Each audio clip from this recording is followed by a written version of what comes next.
This review was made possible by contributions from viewers like you.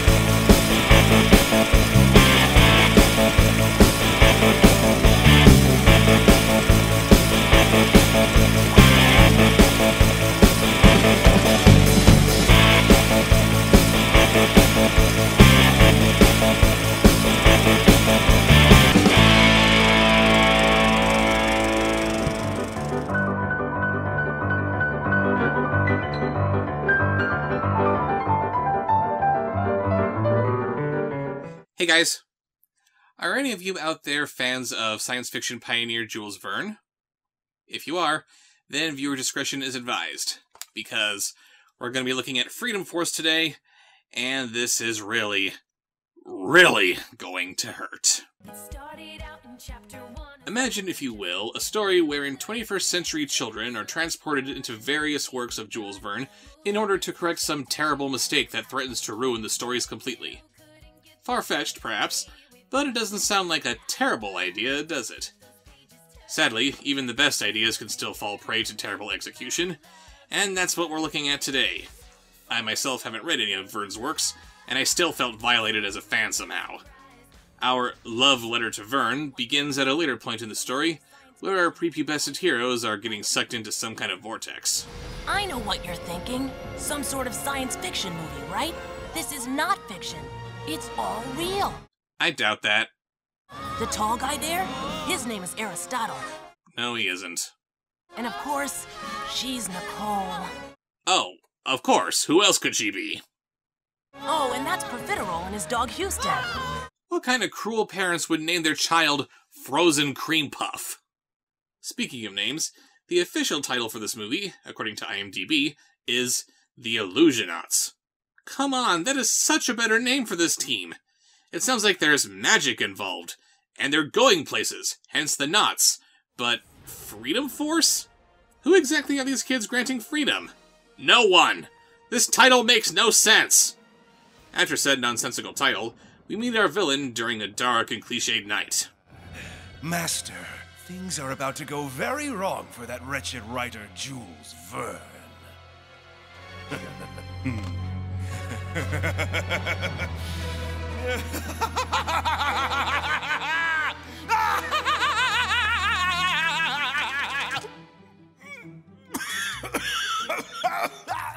Did you laugh at that? I hope so, because that's the closest thing to humorous that we're ever gonna get in this garbage.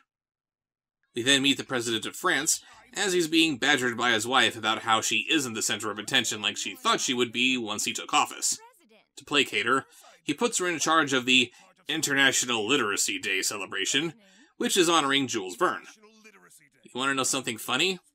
International Literacy Day is a thing, but instead of being a celebration of a particular author, like this movie suggests, it's actually a day that the UN gets together to talk about how they can improve world literacy rates. It's funny because this movie, which so desperately wants you to enjoy the works of Jules Verne, doesn't know how to pick up a book.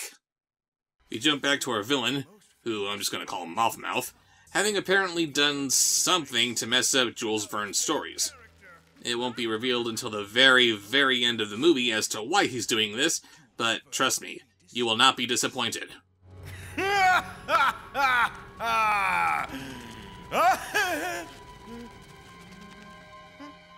Wow, not even 5 minutes into the movie, and the running gag of the Laugh Moth has already worn out its welcome. That's gotta be some kind of record right there. Let's see if 5 weeks in a balloon makes sense without its main character. Ferguson, you're disappearing! Look! Impossible! And also very inconvenient right now. Looks like that other guy just became the hero. What's the problem? He then snatches Captain Nemo out of 20,000 Leagues Under the Sea and plops him into From Earth to the Moon. Who are you? Gentlemen, please forgive my dropping in unannounced. By chance, have you seen a giant octopus? Oh, yes indeed. He's right over there enjoying a brandy. We jump back to the real world, where this government official and his scientist pal, named Chateau and Pascal respectively, are worried about the changes being made to Jules Verne's books. Yeah. I guess whatever changes happen in the past affects the future like you think they might, except people in the present are still somehow aware of how things are supposed to be. Of course! Don't you know anything about science? They figure the only person who can help set things right is this crazy professor who lives in the Addams Family mansion on top of a mountain, and who also happens to be voiced by Christopher, I seriously need to fire my agent, Lloyd. I know precisely what happened. Someone has found the Imaginasium and used it to sabotage these stories. I invented it years ago, but the government shut the project down. Imagination is a force that never dies. It's possible to manipulate someone else's figments. And what exactly would be the non-villainous applications for this device? I might have a solution, but first I need Pascal's help with an experiment I've been working on. I knew this was going to happen, and you can forget it! No! In regards to your problem, Chateau, something sparked an idea. Could it be the smell of my burning flesh that sparked it? We have only 48 hours to reverse the changes to the figments of Jules Verne's imagination, or else they'll be permanently etched into history that way. Drastic times call for drastic measures, so I propose sending someone inside. And then what? You see, Jules Verne was way ahead of his time. He secretly hid in each of his stories one of his most incredible inventions. Jules Verne invented the reset button. Shut down and start up. Shut down and start up. All you have to do is go inside. Somewhere in each story is a hidden restart button that you push and back it goes. So the stories will reset to their normal form, and the problem is solved. Oh my god, where to start with this premise? 1. Who the hell is going to think of contingencies for someone from the future going back in time and messing with their stories? Certainly not Jules Verne, who never wrote about time travel. 2. Except for people like Stephen Hawking, nobody even understands the theories of alternate realities. What could make Jules Verne think that any of his books could be realities that you could physically visit? 3. Even if you're able to conceive of the insane idea of some crazy person using time travel to mess up your books, and that someone can actually go into the book to hit some hidden reset button to make everything go back to normal, how the hell can such a thing exist without specifically writing about it? We didn't have the technology at the time to go to the moon, so Jules Verne created it in his story From Earth to the Moon. Unless he writes down something like, he set down his hat and coat on top of the end table, nearly rewriting all of history in the process, that button doesn't exist! Or does every book he ever wrote come with a map leading to the location of the button that otherwise has nothing to do with the story? 4. Why is there a time limit on when you need to press this stupid reset button? If someone could go back in time and mess with Verne's stories at any point during the 150 years since his first publication, why is there a tiny window of 48 hours to undo what's been done? Even if it does become permanent, what's stopping someone from going back in time and changing those permanent changes again? 5. Stop electrocuting that man, you fucking psycho! Chateau explains to the president how they intend to change Verne's stories back by way of the Imaginasium, and that they've already successfully used it to change another book. Please, see for yourself. TV or not TV? That is the question. Oh yeah! You only altered the most famous line that Shakespeare ever wrote. Not even the most die-hard Shakespeare fan would ever catch that. Except, I don't know, everyone! So yeah, they proceed to gather their special operatives for Operation Freedom Force. And by special operatives, they mean stupid kids who logically shouldn't have anything to do with this. Look who it is! Mr. Bookworm himself. And just guess what he's doing. Reading a book for a change. Yeah. He thinks he's so smart. As if reading makes you smart. I've never read a book in my life, and look at me. If he wants to learn so badly, I'll be happy to teach him a lesson. Sure are a lot of Americans in this movie taking place in France. Are these two on some kind of Nimrod exchange program? Peter here is shanghaied by the government because of his extensive knowledge of Verne's stories, which is the only thing about this mission that kind of makes sense. Are there no adults in the world with the same kind of knowledge about Verne that this little kid has? That seems very unlikely. They hijack this Aristotle kid because he has a talent for putting random technological terms together into something that kind of sounds like a sentence. If I route the primary source file through a binary output modifier and compile it without parsing the static variables, then my matrix extension should replicate in the closed loop system through the proxy server. Using multimodal reflection sorting. Yeah, I'm sure that'll come in handy. They then make off with Frozen Cream Puff, whose only defining characteristic is that he has visible flatulence.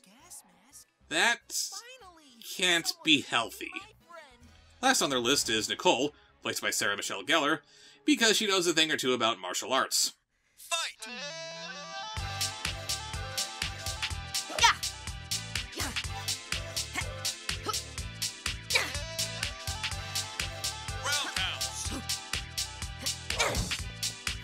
Target spotted. Everyone else you've been sent to acquire, you just nabbed right on the spot. Can you stop leering at this underage girl, please? Miss, you're coming with us. Ah!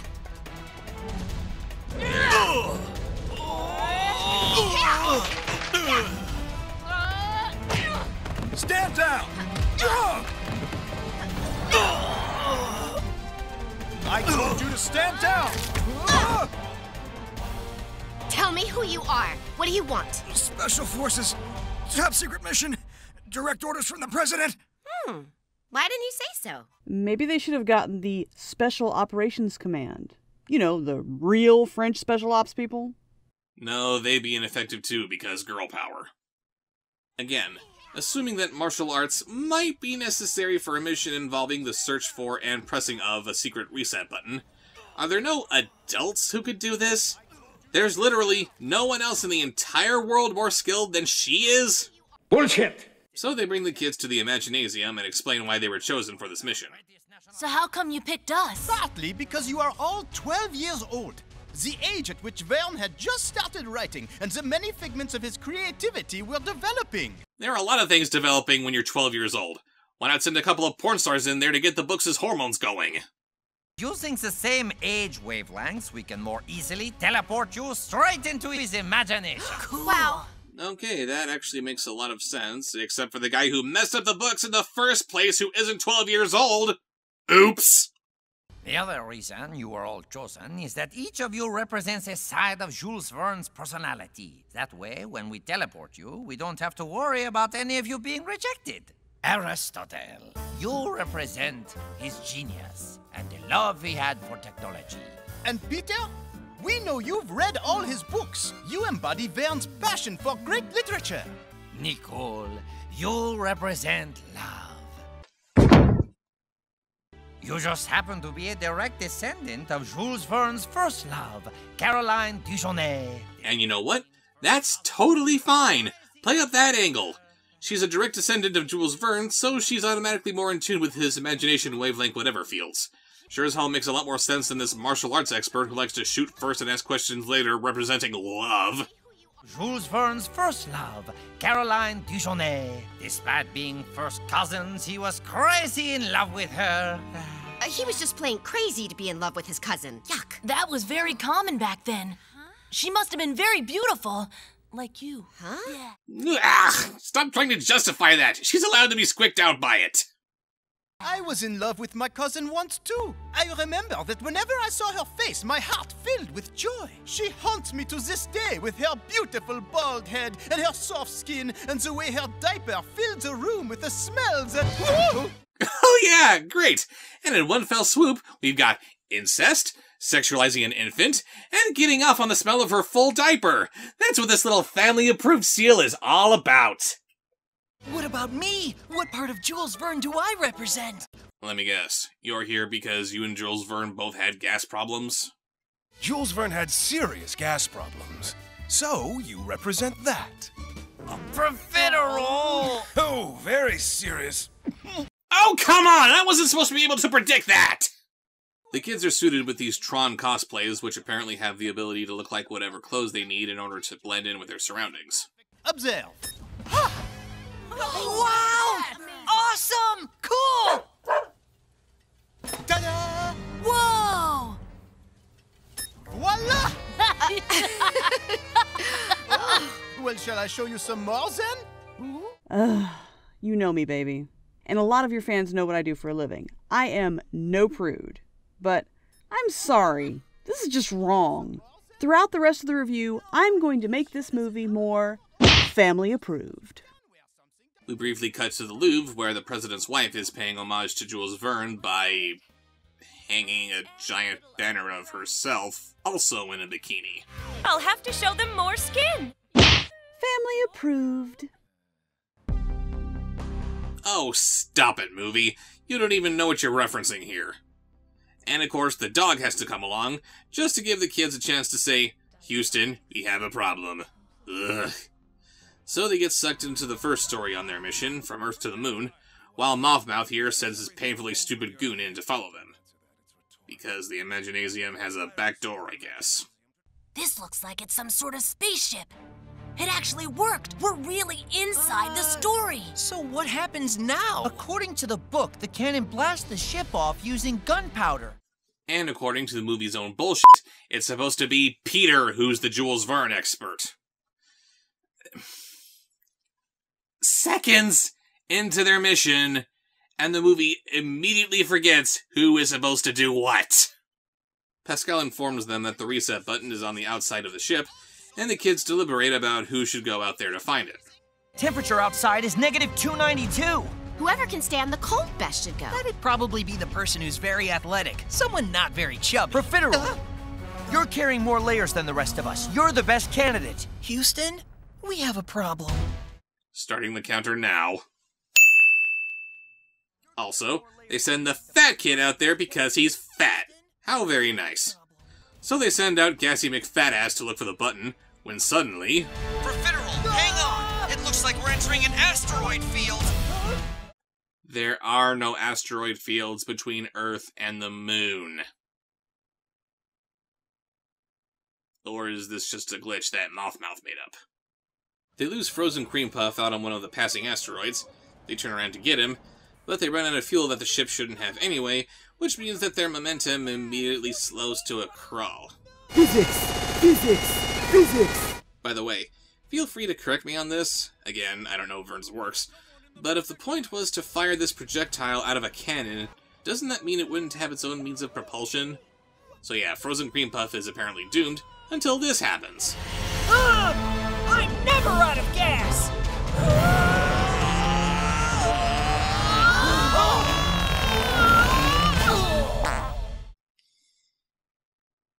Someone wrote that down, thinking it was funny.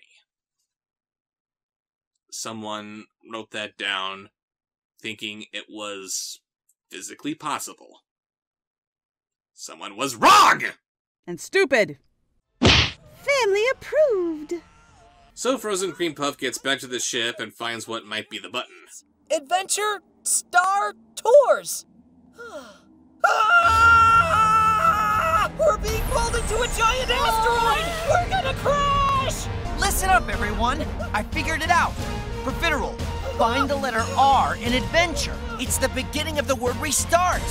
And then, along with star and the T in tours, it spells out restart. I see it! Now push the button! Hurry! I need to bring up again that while I haven't read any of Verne's stories, From Earth to the Moon is available at Gutenberg.org, home of thousands of free online books.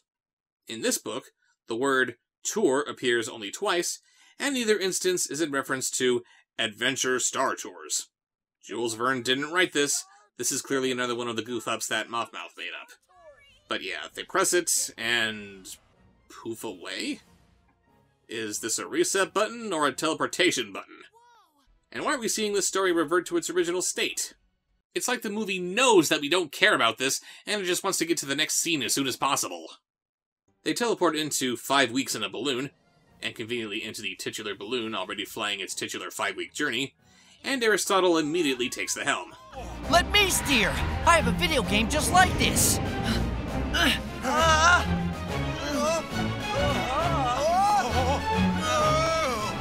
Looks like we've got company! Hey! I thought you said you had a video game like this. Yeah, but I didn't say I was good at it! Then why did you volunteer? Can't you get this thing any higher? Yes, we're way too low. We should find something to cut loose. Did I hear someone say cut loose? Well, then I'm your man! Family approved!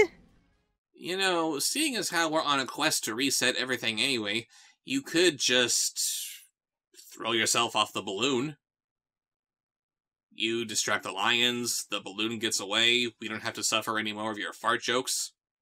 Everybody wins. You could do that. We're spinning out of control! What, you're not going to try to counter the spinning by farting in the opposite direction? Give him time. The scene's not over yet. They manage to escape the lions, and Pascal tells them that they need to go to the Temple of Anafon. And like Adventure Star Tours before it, there isn't any Temple of Anafon in 5 Weeks in a Balloon. This is clearly another glitch that Mothmouth devised. The village of the Munchie Munchie tribe. The Munchie Munchie! That's the name of the tribe that we're supposed to go see! Why do you think they call themselves that? It's an automatopoeia. Oh! So they're Japanese! No, it means the word and the sound are the same. Like the buzz of a bee, or the tick-tock of a clock. So like the word burp. Huh? Check it. Profiterole. Family approved! Munchie Munchie is the sound this tribe makes while they're eating. Which means that there's a very good chance that they're cannibals. That's cool. Everyone has the right to be what they want to be when they grow up, right? 1. Munchie Munchie is an onomatopoeia for eating people, not just eating in general. 2. Everyone has the right to grow up to be what they want? It's one thing to respect other people's cultures and all that, but cannibalism is bad! Stop trying to justify things that are bad, you baby rapists! If they are cannibals, they will likely go after the one of us who is most meaty and tender. Profiterole! Oh, for the love of Vishnu. Excuse me. I think I'm gonna be sick. Family approved! That's bloody awful! I do finally believe that the 4 of you are indeed from another realm entirely. There's nothing in our world that stinks like that. According to this movie, Jules Verne had really bad gas problems. It would appear as though he created a universe, the characters in which are unaware of said gas problems, since nothing could smell that bad. So not only does this movie insult the actual Jules Verne by making up this whole bad gas problems thing, but then it has to tell these fictional characters that gas problems this bad actually do exist? How many possible ways can this movie insult this poor man? Anyway, they throw out the anchor so they can land, which is weird since they're nowhere near the Temple of Anafon like they're trying to reach, but it gets caught on a passing elephant. Steady. You're all mine. No! Elephants are an endangered species. 1. Where in a book, that elephant is fictional. 2. Elephants wouldn't be recognized as being endangered until 1979, and this book is taking place in 1869. So I'm inclined to think that the elephants as a species are doing pretty okay. 3. We're trying to reboot the story to its original state. As long as nothing happens to the reset button, nothing you do in this story will matter. 4. Shut up. About 80% of this movie so far has been nothing but the fat kid farting in a vain attempt at being humorous. You are not allowed to start suddenly preaching to us about wildlife conservation. I'm going down.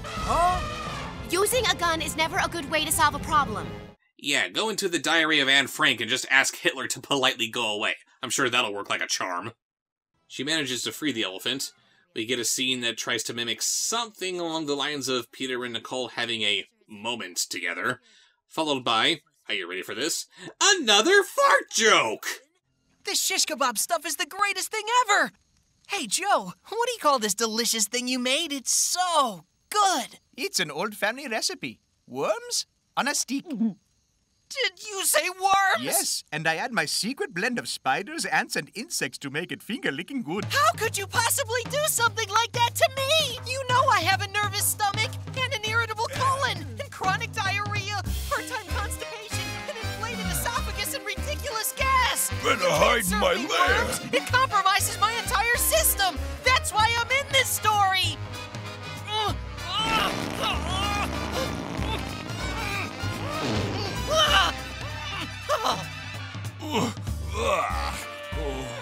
Oh no! Not again! Family approved! They continue on their way the next morning. Isn't there some later chapter in the story that they can beam to get to the button more quickly? There is a time factor here.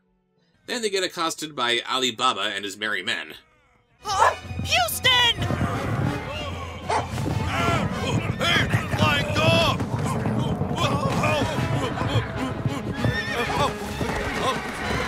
Thank goodness Jock the hero dog here has a big heart, or that just wouldn't work. They manage to get away and continue on into the next night, no one mentioning how they only have a few hours left before the changes made to Verne's books become permanent. Thanks for introducing a plot element like a ticking clock and then just abandoning it, movie.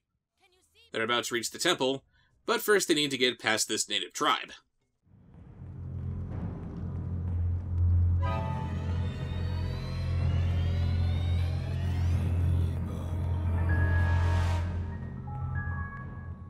Munchie Munchie, I sure hope you can't understand me.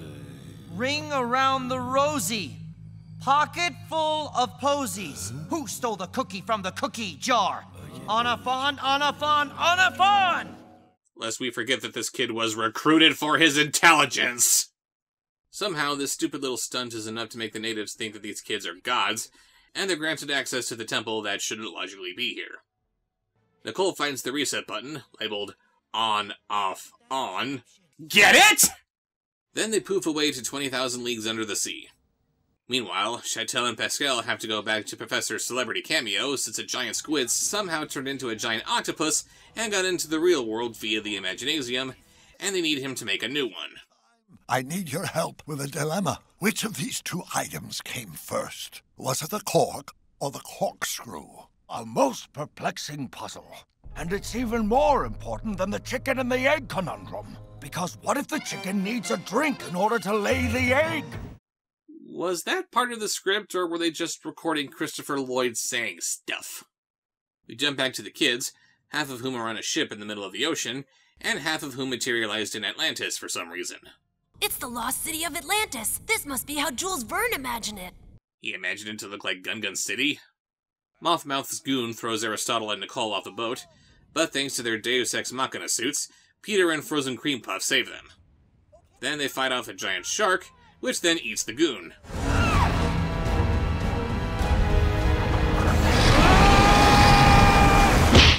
approved! Why do I have a bad feeling about this? You don't know what movie you're in, do you? All you have are bad feelings about this. The professor turns Pascal's head into a movie projector. Family approved! Which is somehow supposed to help them figure out which story the kids would be headed to next. So not only are these reset buttons more like teleporters, but the next book they go into is chosen completely at random? Jules Verne published dozens of stories, and 20,000 Leagues is only the third and final book that these kids will have to reset. Why wouldn't Chateau and Pascal know which stories needed fixing, so they could send the kids into those stories in particular, instead of setting the Imaginasium to random? A flying train? Why would anyone think of using that? It's preposterous. That's preposterous! We're in a movie where some jackass can travel back in time and f*** up a bunch of books for no other reason than because he can. You send in a bunch of kids to try to make everything right when they bring literally nothing to the table. We have a scientist who is somehow a genius and an idiot who's also sexually attracted to his baby cousin. And we have reset buttons that only exist because of some bullcrap that the writer himself couldn't possibly have made up. But that is where you draw the line? We cut back to the kids, where Peter tells his friends that they should stay behind while he looks for the reset button, since he's the only one who knows anything about Verne's stories. I do so love it when a movie admits to how useless its own characters are. Now this looks promising. There's a whole bunch of buttons. One of them's gotta be it. Since Jules Verne was a visionary, maybe I should be thinking outside the box. Control, Alt, Delete. That's it! Those are the keys that reboot every modern computer. Because of course Jules Verne would fashion this reset button after technology from 150 years in the future! He flips the switches while narrowly avoiding a sleeping member of the crew. How suspenseful. The kids somehow get sucked back into the real world, but oh no! They have to fight the original ending from Watchmen! Before they can deal with the giant squid, Mothmouth reveals why he did all of this in the first place. You are putting our brotherhood at risk! What kind of brotherhood, huh? What's it about? Nice try, but never in a million years would I tell you our precious secrets. Oh no, not even under intense torture would I reveal that the grand leader of our brotherhood is a famous rap artist whose name sounds exactly like a delicious candy-coated chocolate treat. Until the end of my days, I will always protect the secret identity of King Amp... Huh? You could never understand because you haven't been initiated. This is a conspiracy. They want to have us disappear. Who do they want to have disappear? The lefties! The lefties? Yes, yes, yes! All of those geniuses! Da Vinci, Napoleon, Chaplin, Beethoven, Seinfeld, Oprah Winfrey, and H.G. Wells. A lefty is the true father of science fiction, and not Jules Verne. Verne wrote his books before Wells was even born. Whatever! My path became clear when the president called me into his office to say... Vanillo, I want you to be my right-hand man. Now can you see the atrocity I have to bear? So I conceived the plan to destroy Jules Verne and woohoo! Let H.G. Wells take his rightful place. I know a very good doctor. Don't anyone move! I received direct orders from the king. Yes, master. Yes, master. And now he's just talking to his hand. He's totally loco! Hey, guess what? I'm left-handed too. Seriously? Well, then you completely understand. Hey, I'm left-handed. Can you explain your plan again, please? Maybe a little slower? With diagrams? So, yeah, apparently this guy wanted to make H.G. Wells the father of science fiction because he was left-handed and they're left-handed too, and they made Eminem their king or something. Who knows, who cares? Giant squid attacking the city. The kids race onto the scene, with skateboards that are naturally faster than cars because... Physics! Physics! Physics! They save Fred Savage and some bad American stereotype. Pascal treats us to his Professor Toothy impression.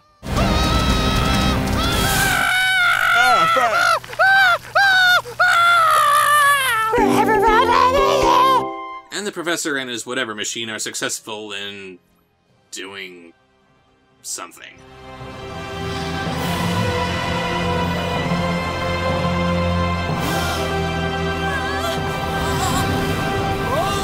What? What are you looking at?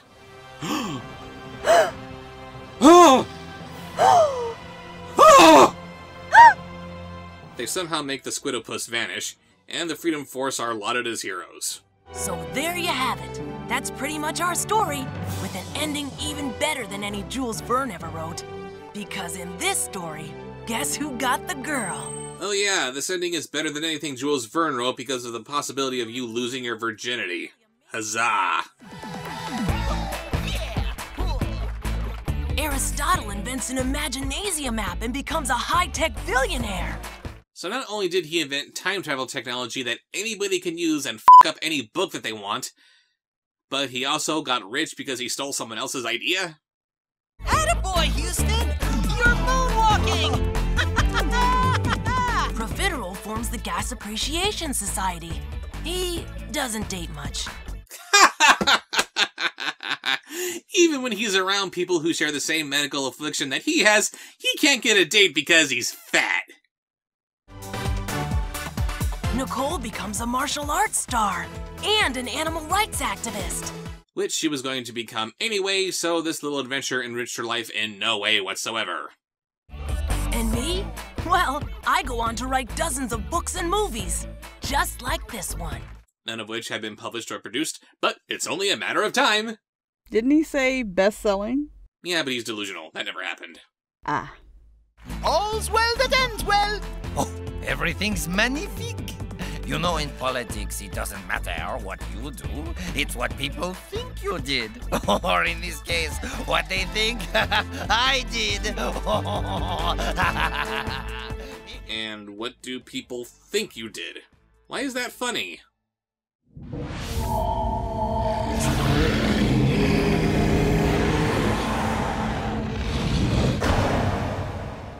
Yes, the end! 1,000 times the end! Please! So that was Freedom Force, and I'm happy to finally be free of this garbage.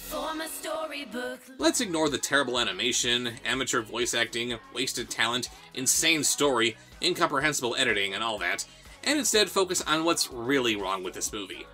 While it presents itself as a loving tribute to Jules Verne, it is in actuality nothing but a slap in what's left of his decomposed face. Instead of celebrating his individual works or his influence on the science fiction genre, the movie makes up a random story taking place in a single page unceremoniously ripped out of a small handful of books, all to the tune of a soundtrack made of farts. It's like a eulogy that was comprised of words picked by throwing darts at a dictionary.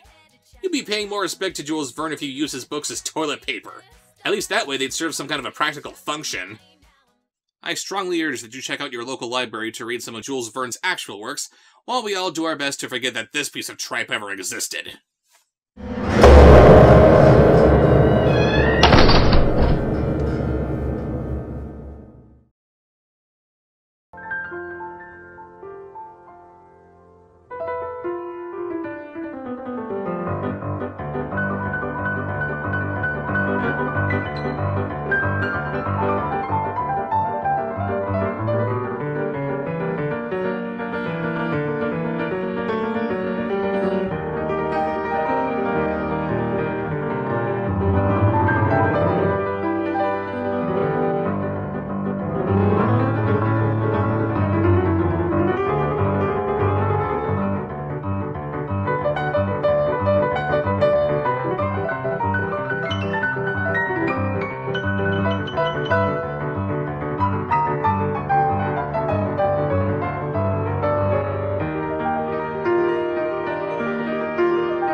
Let's hold the event to the Louvre and get rid of that ugly glass pyramid that's in front of it! Oh my god! This movie just suggested something that I can actually agree with! Ugh. I think I'm gonna be sick.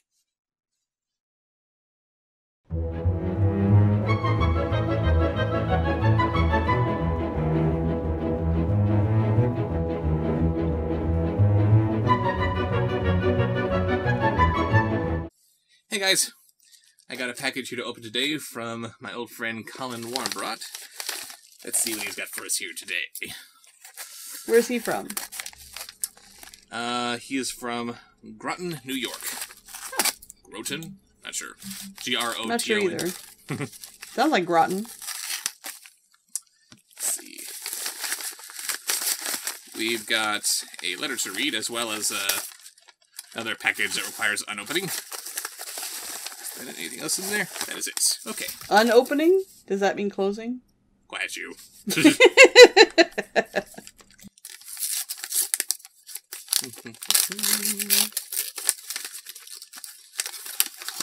We have tiny letter.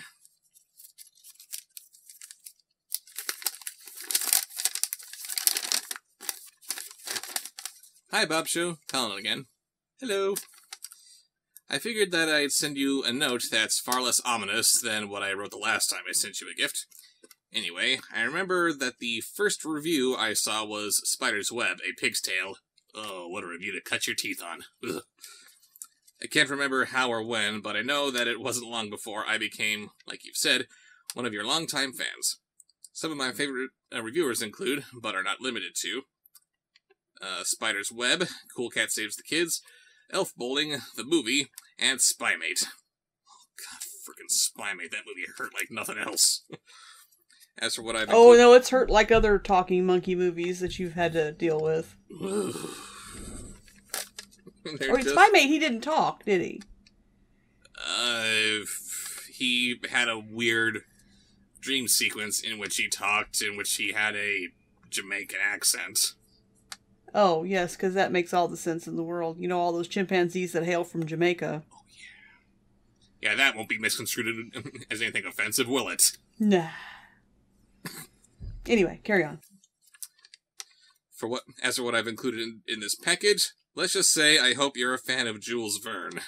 Keep on trucking, Colin. Oh, wow. Was Jules Verne a trucker? Let's see.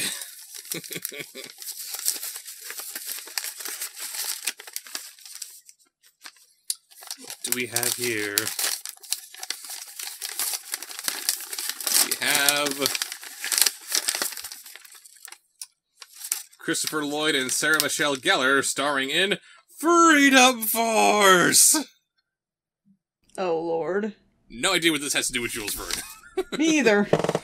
Oh, but you know, it's that little dove right there on the cover that tells you everything you need to know. This is gonna be bad.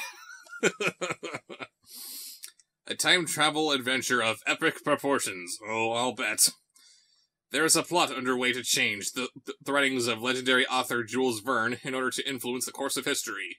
4 kids are secretly recruited to be the Freedom Force, a gang of unlikely heroes who travel through time and enter tales such as Journey to the Center of the Earth, Around the World in 80 Days, and 20,000 Leagues Under the Sea. Why kids?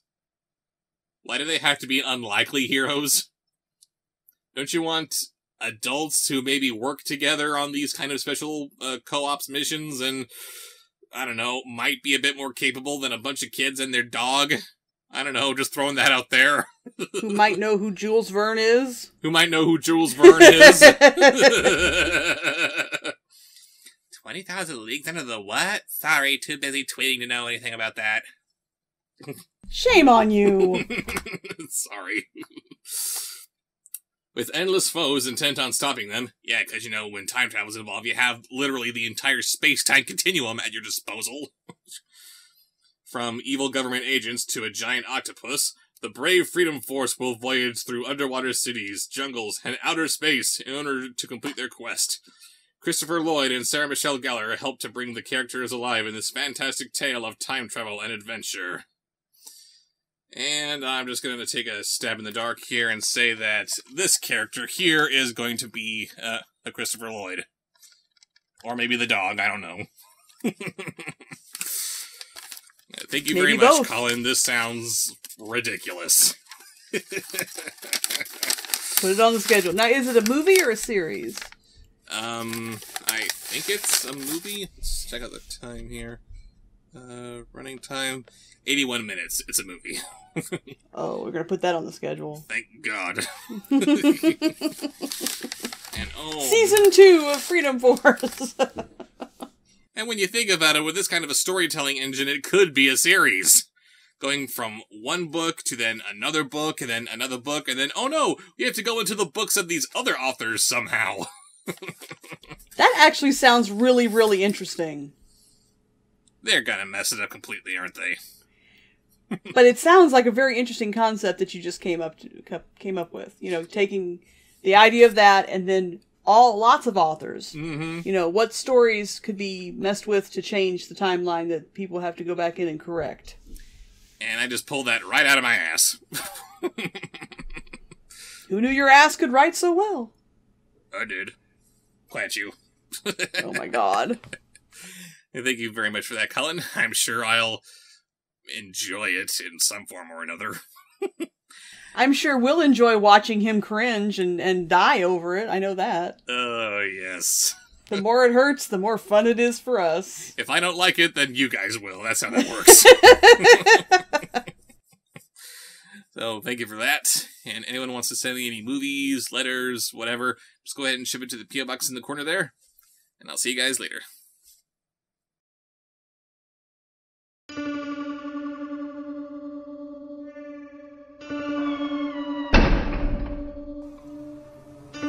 Subscribe, like, follow, comment, share, watch more.